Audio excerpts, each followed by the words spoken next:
GeM TV ஆன்மீக அன்பர்களுக்கு வணக்கம். மீண்டும் உங்களை சந்திப்பதில் மிக்க மகிழ்ச்சி அடைகின்றோம்.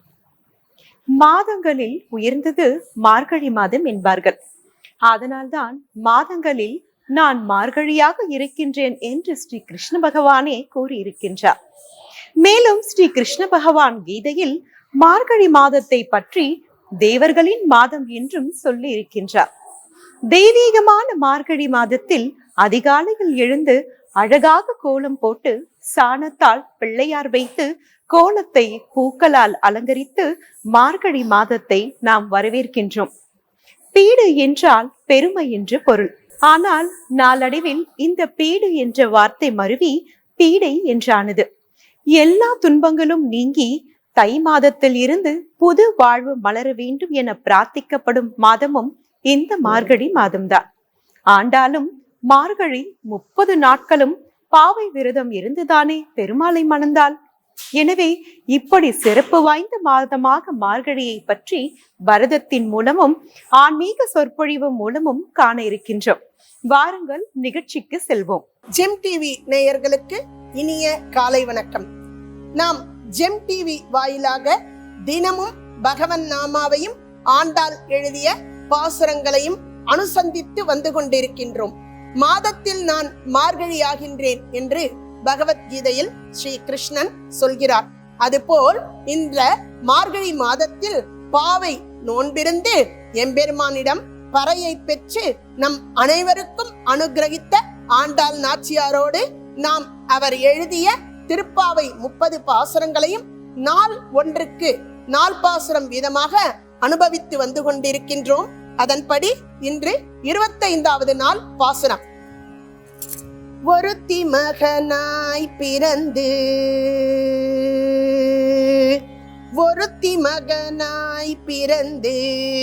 ஓரிரவில் ஒருத்தி மகனாய் ஒலித்து வளர ஒருத்தி மகனாய் பிறந்து தரிக்கிலனாகி தான் தீங்கு நினைத்த தருக்கிலனாகி தான் தீங்கு நினைத்த கருத்தை பிழைப்பித்து கஞ்சன் வயிற்றினில் நெருப்பென நின்ற நெடுமாலே நெருப்பென நின்ற நெடுமாலே உன்னை அறுத்தித்து வந்தோம் பறை தருயாகிலில் திருத்தக்க செல்வமும் சேவகமும் யாம் பாடி வருத்தமும் தீர்ந்து மகிழ்ந்தேலோரெம்பாவாய். ஒருத்தி மகனாய் பிறந்து ஓரிரவில் ஒருத்தி மகனாய் ஒளித்து வளர்க்கப்பட்ட கண்ணன் என்ற அவதார காலத்தினை இந்த பாசுரத்தில் சொல்கிறார் ஆண்டாள் நாச்சியார். நம்ம எல்லாருக்கும் நம்ம பிறந்த பொழுது எப்படி இருந்தோம், எதை மாதிரி வந்தோம்னு சொன்னா நம்ம எல்லாருக்கும் சந்தோஷம் வருகிறது அல்லவா? அது போல் இங்கு கிருஷ்ணனிடத்துல அவர் தாயாரை போற்றி பாடுகிறார். கிருஷ்ணனிடத்தில் அவர் பிறந்த கதையை சொல்கிறார் இந்த பாசுரத்தின் மூலமாக. தேவகி கம்சனின் தங்கையாவாள். அவளுக்கு திருமணம் முடித்து அவர்களை ரதத்தில் அழைத்து சென்று கொண்டிருக்கின்றான் கம்சன். தேவகி திருமணம் செய்து கொண்ட வசுதேவர் கம்சனுக்கு நெருங்கிய தோழன் ஆவார். அவ்வாறு அவர் தனது தங்கையை தானே மாமியாராத்தில் கொண்டு விட வேண்டும் என ரதத்தை செலுத்தி கொண்டிருக்கிறார். அந்த நேரம் பார்த்து ரதம் சென்று கொண்டிருக்கிறது வசுதேவரின் இல்லம் நோக்கி.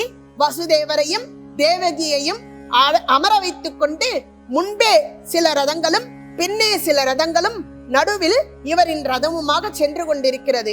அப்பொழுது ஏ முட்டாளே என்று ஒரு அசரீரி கேட்கிறது. ஏ முட்டாளே என்று கேட்டவுடன் எல்லாரும் திரும்பி பார்க்க வேண்டியதுதானே. ஆனால் யாருமே திரும்பி பார்க்கவில்லையாம். யார் முட்டாளோ அவர் மட்டும் திரும்பி பார்த்தாராம். அது வேறு யாரும் அல்ல, கம்சன் தான். கம்சன் திரும்பி பார்க்க, ஏ முட்டாளே, இவளை உட்கார வச்சு அழைச்சின்னு போயிருக்கியே, இவ வயத்துல பிறக்கிற 8வது குழந்தையினால உனது உயிருக்கு ஆபத்து என்று சொல்கிறது அந்த அசரீரி. உடனே கம்சனுக்கு கோபம் வருகிறது. இவளை என்ன செய்கிறேன் பார் என்று இவளை கொன்று போடுகிறேன் என ரதத்தை நிறுத்தி ரதத்திலிருந்து குதித்து அந்த தேவகியின் தலைமுடியை பிடித்து இழுத்து தன் கையில் இருக்கக்கூடிய வாளால் தேவகியை அழிப்பதற்காக துணிகிறான் கம்சன். அப்பொழுது வசுதேவர் கெஞ்சுகிறார், இவளால் உனக்கு ஆபத்து இல்லையே அப்பா, இவளுக்கு பிறக்கக்கூடிய குழந்தையால் தானே உனக்கு ஆபத்து. இவளுக்கு குழந்தை பிறப்பதை உன்னிடம் ஒப்படைத்து விடுகிறேன், எங்களது உயிரை வாங்கி விடாதே, எங்களை வாழவை என்று கேட்க அவர்களை சிறையில் தள்ளி அடைக்கின்றான். ஒவ்வொரு குழந்தையாக பிறக்க பிறக்க கம்சனுக்கு தகவல் தெரியப்படுத்தி கம்சன் வந்து அந்த ஒவ்வொரு குழந்தையையும் துணி துவைக்கிற கல்லில் எவ்வாறு துணியை துவைப்போமோ அது போல் அடித்து அடித்தே கொல்லுகிறான். ஆக 6 குழந்தைகள் அதே மாதிரி கொல்லப்பட்டு விடுகிறது. 7வதாக கர்ப்பம் தரிக்கிறாள். மாயையால் அந்த கர்ப்பமாகப்பட்டது ருக்மணி வயிற்றினில் சென்று வைக்கப்படுகிறது. அடுத்ததாக இதோ எம்பெருமானே தேவகியின் வயிற்றில் அவதாரம் செய்கிறார். அவதாரம் செய்வதற்கு முன்பாக எம்பெருமான் வசுதேவருக்கும் தேவகிக்கும் காட்சி கொடுக்கிறார் சங்கு சக்கர கதாதாரியாக. நான் உங்களுக்கு பிறக்க போகிறேன், நான் பிறந்து சில நாழிகையில் என்னை கொண்டு போய் நந்தகோபர் இல்லத்தில் ஒப்படைத்துவிட்டு அங்கிருக்கும் குழந்தையை நீங்கள் எடுத்துக்கொண்டு வந்து விடுங்கள் என்று சொல்ல அவர்களும் காத்திருக்கின்றனர் எம்பெருமானே தனக்கு வந்து அவதரிக்க போகிறார் என்று. கிருஷ்ணனை கருவுற்றிருக்கும் காலத்தில் தேவகிக்கு நடந்தாலே பறப்பது போல் இருக்கின்றதாம். ஆம், கருடாழ்வார் அப்பொழுதே வந்து எம்பெருமான் அவதரிப்பதற்கு முன்பாகவே எம்பெருமானுக்கு கைங்கரியம் பண்ண ஆரம்பித்து விடுகிறாராம். தரையில் படுத்துக் கொண்டால், அதுவும் கட்டாந்தரையில் படுத்துக் கொண்டால் தேவகி என்றால் அந்த இடம் கொழ கொழ என்று வழுவழுப்பாக இருக்கிறதாம். ஆம், அனந்தசேனன் என்று சொல்லக்கூடியதான ஆதிசேஷனும் நின்றால் கொடையாம், இருந்தால் சிங்காசனமாம், நடந்தால் மரவடியாம் என்று கைங்கரியம் செய்து கொண்டிருக்கக்கூடியதான அனந்தாழ்வான் ராமாவதாரத்தில் லக்ஷ்மணனாக அவதரித்தவர் இங்கு பெருமாள் பிறப்பதற்கு முன்பாகவே கைங்கரியம் செய்வதற்காக வந்து விட்டாராம். அதனால்தான் தேவகிக்கு கட்டாந்தரை கூட கொழகொழப்பாக இருந்ததாம். தேவகி நல்ல நிறம் இருக்கக்கூடியவள், நல்ல வெண்மையான நிறம் இருக்கக்கூடியவள். இவர் கருவுற்ற உடனே, எம்பெருமானை கருவுற்ற உடனே தங்க நிறத்தில் அவரது தேகம் ஆகிவிட்டதாம். காரணம், தேவகியோ வெண்மை, தேவகியின் வயிற்றில் இருக்கக்கூடியதான எம்பெருமானோ கருமை நிறம். இந்த 2 நிறமும் கலந்து ஒரு பொன்வண்டு நிறத்தில் தேவகியின் உடல் ஆகிவிட்டதாம். ஆக இதோ கிருஷ்ண பரமாத்மா அவதரித்து விட்டார். அவர் பிறக்கும் பொழுதே எங்கு சிறையில் இருக்கும் தன் தாயார் தனக்கு பால் போட்டுவதற்கு கூட பாலாடை இல்லேன் என்ன வருத்தப்படக்கூடாதே என்பதற்காக கையிலேயே சங்கத்தை எடுத்து வந்து விட்டார் பால் போட்டுவதற்கு. இருளோன் இருக்கும் தன் குழந்தையை பார்க்க கூட முடியவில்லை என்று தனது அம்மா அப்பா வருத்தப்படக்கூடாது என்பதற்காக சக்கராயுதத்தின் ஒளியை கொண்டு அந்த அறை முழுக்க நிரப்பி விடுகிறார். கிலுகிலுப்பை குழந்தைக்கு விளையாட்டு காண்பதற்கு இல்லையே என்று சொல்லக்கூடாது என்பதற்காக தனது கையில் கதாயுதத்தையும் ஏந்தி கொண்டு பட்டு பீதாம்பரத்தோடு தேவகியை பார்த்து சிரிக்கிறார். முன்னாடி 2 பற்கள் நீட்டிக்கொண்டு இருக்கின்றது. அதை பார்த்து தேவகி பயப்படுகிறாள்.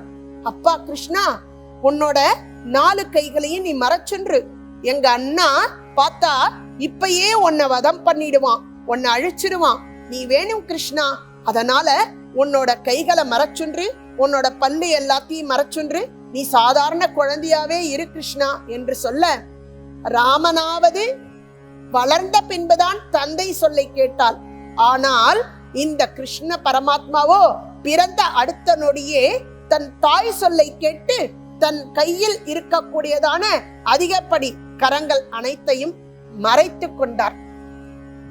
ஆக வசுதேவர் இந்த கிருஷ்ணனை எடுத்து கூடையில் வைத்து தலைக்கு மேல் வைத்துக் கொண்டு செல்ல வேண்டும். கிருஷ்ணன் பிறந்த உடனே அவரது அப்பா அம்மா கைகளிலும் கால்களிலும் கட்டப்பட்ட அந்த விலங்குகளை அறுத்தெறிகிறார். அந்த சிறை கதவு தன்னால் திறக்கிறது. வெளியேயோ மழை கொட்டு என்று கொட்டுகிறது. அஷ்டமியில் ரோகிணி நட்சத்திரத்தில் கிருஷ்ண ஜனனம் நடக்கிறது. இதோ வசுதேவர் தனது சிரசின் மீது கண்ணனை எடுத்துக்கொண்டு வெளியே வருகிறார். எப்படியாவது கொண்டு போய் சேர்க்க வேண்டும் என்று கூடையை தலைக்கு மேலே வைத்துக் கொண்டு இவர் வர, இவருக்கு மேல் மழை பொழியவில்லை, குழந்தை நனையவில்லையே, வெளியேயோ மழை கொட்டுகிறது. அது என்ன ஆச்சரியம் என்று நிமிர்ந்து பார்க்க ஆதிசேஷன் குடை பிடிக்கிறது, கிருஷ்ணன் நனைந்து விடாமல் இருப்பதற்காக. சிறிது நேரம் பார்த்தால் ஆதிசேஷன் மழையில் நனையவில்லையாம். ஆதிசேஷனுக்கு சந்தேகம் வந்து நிமிர்ந்து பார்க்கிறது. அச்சச்சோ, கிருஷ்ணனுக்கு கைங்கரியம் பண்ணுவதற்காக அனந்தன் வந்திருக்கிறார், அனந்தன் மழையில் நனையக்கூடாதே என்று கருடாழ்வார் தனது ரக்கையை விரித்து அனந்தனின் பராமண்டலங்களை மழையில் இருந்து காக்கின்றாராம். இப்பொழுது எல்லா குழந்தைகளும் விரும்பி கேட்பது சாப்பிடுவதற்கு என்ன வேணும் என்றால் சாண்ட்விச் வேணும், பிரெட் சாண்ட்விச் என்று. ஆனால் இதுவோ பாகவத சாண்ட்விச். எவ்வாறு பாகவத சாண்ட்விச் என்றால், கீழே பூமி பிராட்டி, பூமி பிராட்டியின் மீது வசுதேவர், வசுதேவரின் சிரசின் மீது கிருஷ்ணன், கிருஷ்ணனின் மேல் மழை பொழியாமல் இருப்பதற்காக அனந்தாழ்வான் குடைபிடித்து வருகிறார். அனந்தாழ்வான் நனைந்து விடக்கூடாதே என்பதற்காக கருடாழ்வான் அவரை மறைத்துக் கொண்டு வந்து கொண்டிருக்கிறார். எதிரே யமுனையோ பொங்கி பிரவாகித்து வருகிறது. எவ்வாறு இவர்கள் அந்த யமுனை ஆற்றை கடந்து கோகுலத்தில் கொண்டு போய் கிருஷ்ணனை விடுவது என்று நந்தகோபரிடத்தில் சேர்க்க வேண்டுமே. வசுதேவருக்கு வருத்தமாகவும் இருந்தாலும் எப்படியாவது கொண்டு போய் சேர்த்தால்தான் கிருஷ்ணனை காப்பாற்ற முடியும் எனும் எண்ணத்தில் நடந்து வருகிறார். இப்பொழுது அந்த யமுனையாகப்பட்டவள் பொங்கி பிரவாகித்து கிருஷ்ணனின் திருவடி பட்டவுடனே தன்னால் வழிவிடுகிறாளாம் வசுதேவருக்கு. யமுனைக்கு ஒரு வருத்தம். ராமாயணம் காலத்தில் சீதா பிராட்டியை காணாது ராமன் தேடி வரும் பொழுது ராவணனுக்கு பயந்து போய் பொய் உரைக்கிறாள். அதாவது பொய் உரைக்கவில்லை, எதுவுமே பேசாமல் மௌனமாக இருக்கிறாள். ராமன் சீதையை தேடி வரும் காலத்தில் ராவணன் சீதா பிராட்டியை கவர்ந்து சென்றதை தெரிந்து, அந்த மகாலட்சுமிக்கே அந்த கதி என்றால் நமக்கு என்ன கதியோ என்று பயந்து வாய் திறக்காமல் இருந்து விடுகிறார். அதற்கு பிராயச்சித்தம் செய்வதற்காக இந்த இடத்தில் கம்சன் தன்னை என்ன செய்தாலும் பரவாயில்லை, நான் கிருஷ்ணனுக்கு உபகாரமாக இருக்க வேண்டும் என்று அப்பொழுது செய்த தவறுக்கு மன்னிப்பு கேட்பது போல் கண்ணனின் திருவடியை வருடி சென்று சாந்தமாகிறாள். ஆக இவ்வாறாக கிருஷ்ணன் கொண்டு போய் இன்னொரு அன்னையான யசோதை இடத்தில் வளர்கிறான். ஒருத்தி மகனாய் பிறந்து வேறொருத்தி மகனாய் வளர்ந்து வந்து கொண்டிருக்கின்ற கிருஷ்ணனை இந்த பாசுரத்தில் பாடுகிறார். நீ என்ன பண்ண, தேவகி வயத்துல இருந்த அந்த பயத்தினால இருந்த நெருப்பு எல்லாத்தையும் கொண்டு போய் கம்சன் வயத்துக்குள்ள வச்சுட்ட. நெருப்பென நின்ற நெருமாலே, கம்சன் வயத்திலையும் இந்த ராவணன் போன்ற அசுரர்கள் வயத்துல எல்லாம் நெருப்பென நின்ற நெடுமாலே, எந்த நிமிஷம் இவ வருவா, நம்மள அழிச்சிடுவான்னு அவ பயத்திலேயே வெந்து போற அளவுக்கு இருந்தையே. ஆக அப்படிப்பட்டதான நீ எங்களுக்கும் அனுகிரகிக்க வேண்டும், நாங்கள் அனைவரும் உங்களது பக்தை என்று இந்த பாசுரத்தில் எம்பெருமானுடன் நப்பின்னை பிராட்டியோடு சேர்ந்து எம்பெருமானிடம் பிரார்த்தித்துக் கொள்கிறார் ஆண்டாள் நாச்சியார். ஜெம் டிவி நேயர்களே, 25 நாள் பாசுரத்தை நீங்கள் அனுபவித்துக் கொண்டிருக்கின்றீர்கள். இதோ மார்கழி மாசம் இறுதி கட்டத்திற்கு நாம் வந்துவிட்டோம். இன்னும் 5 நாள் பாசுரங்களையும் ஜெம் டிவியோடு இணைந்திருங்கள். நன்றி, வணக்கம்.